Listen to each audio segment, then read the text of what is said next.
It keeps getting worse and worse for the Dems, y'all. I mean, everybody already knew they were hypocrites, but now it is out in the open in black and white. Y'all like the video right here. Follow for more updates and check this one out.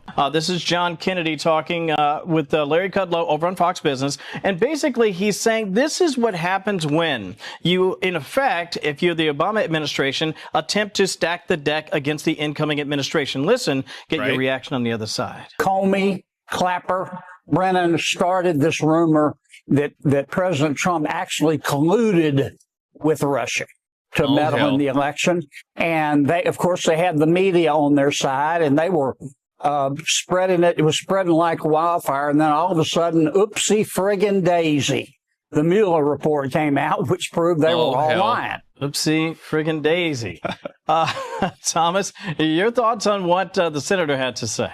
Well, he's always got a good way of words. We like how he speaks. You know, I'm curious that anyone's actually surprised about this. If you think back to 2016, the whole DC were petrified of President Trump when he first ran, when he got the nomination. Then when he won, they all decided, DC, the swamp decided, we have to destroy this guy in any way we can. And it's coming out now that it was actually quite well organized, and it seems to have gone all the way to the top. So we'll see what comes out about this report. You know what's interesting to me as well, Luke, is I feel like we knew this for the most part. This sort of confirms what a lot of people in this town already believed, and yet to see it in black and white and to hear the director get there at the White House press briefing and lay it all out, it was quite stunning, I thought. What did you think? The Democrats manufactured this. They funded it through the Steele dossier. They made sure it stayed in the news. They promulgated it, and they still preach the Russia collusion hoax to this day. There are still Democrats that are out there saying that the Russia collusion hoax was gospel, that they had actual evidence, as Adam Schiff said, that the Trump campaign colluded with Russia,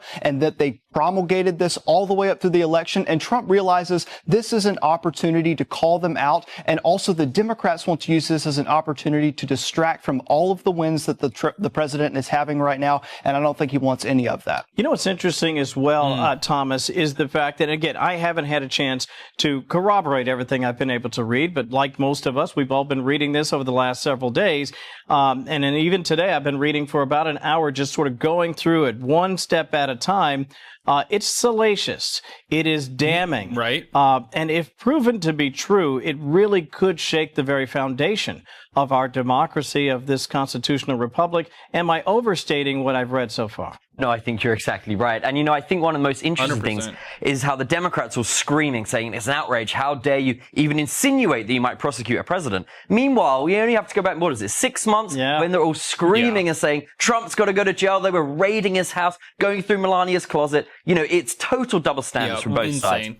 So I think he's using this smart to actually make them sort of eat their own words, because only 6 months ago they were very willing to, but they wanted him to go to Rikers. They wanted the president in jail. And now they're saying, how dare you try and prosecute Obama? What an outrage. They're hypocrites. 20 seconds. You want to get in on that? Yeah, I would just say that we've saw from Peter Strzok to Lisa Page texting back and forth, don't worry, we're going to stop Donald Trump. The left and Democrats sometimes believe they are the only thing standing in between Donald Trump and the fate of our republic, and they will do anything to take it into their own hands and circumnavigate the Constitution. Which just a crazy time, too, and I'm glad you mentioned it. It's a different world in some ways back in 2016, 2017 compared to now, and yet it wasn't that terribly long ago.